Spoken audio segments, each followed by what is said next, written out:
Rabbi Tuvia ben Schmuel Yosef, also known as Donald Coatsworth Gellers, was born in New York City on May 2, 1936.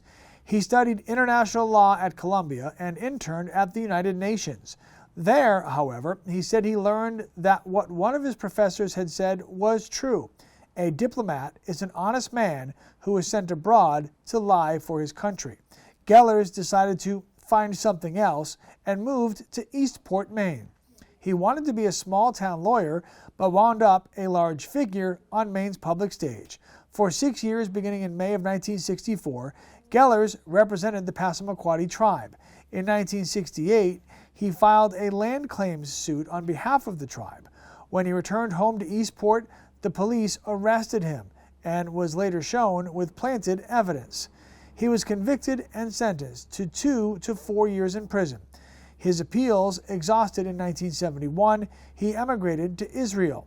He adopted his Hebrew birth name, Tuvia ben Schmuel Yosef, and fought and was wounded in the 1973 war.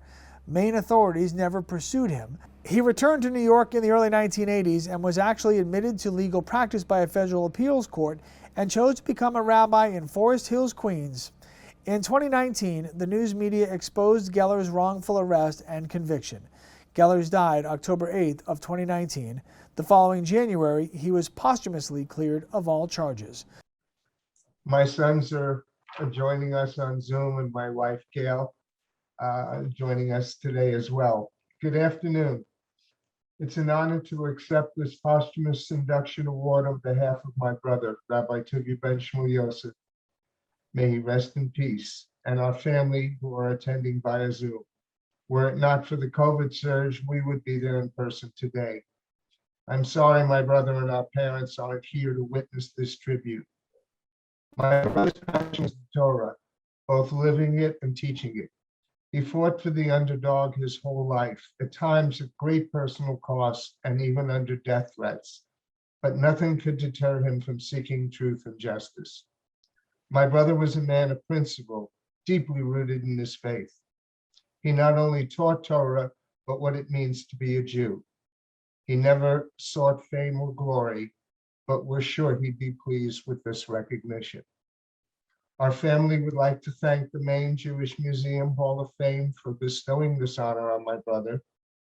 We are also grateful to Mary Creighton, a Passamaquoddy activist, for bringing my brother's story to attorney Robert Checkaway, who, out of a profound sense of justice and compassion, took my brother's case pro bono to the Maine Pardon Board, and to columnist Colin Woodard, who ran a fine series on my brother's life and the injustices perpetrated against him.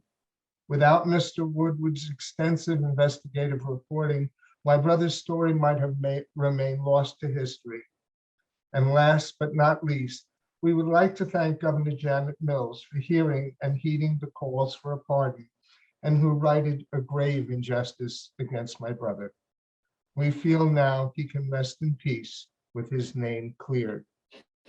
Wish you all a happy and healthy New Year. Shalom.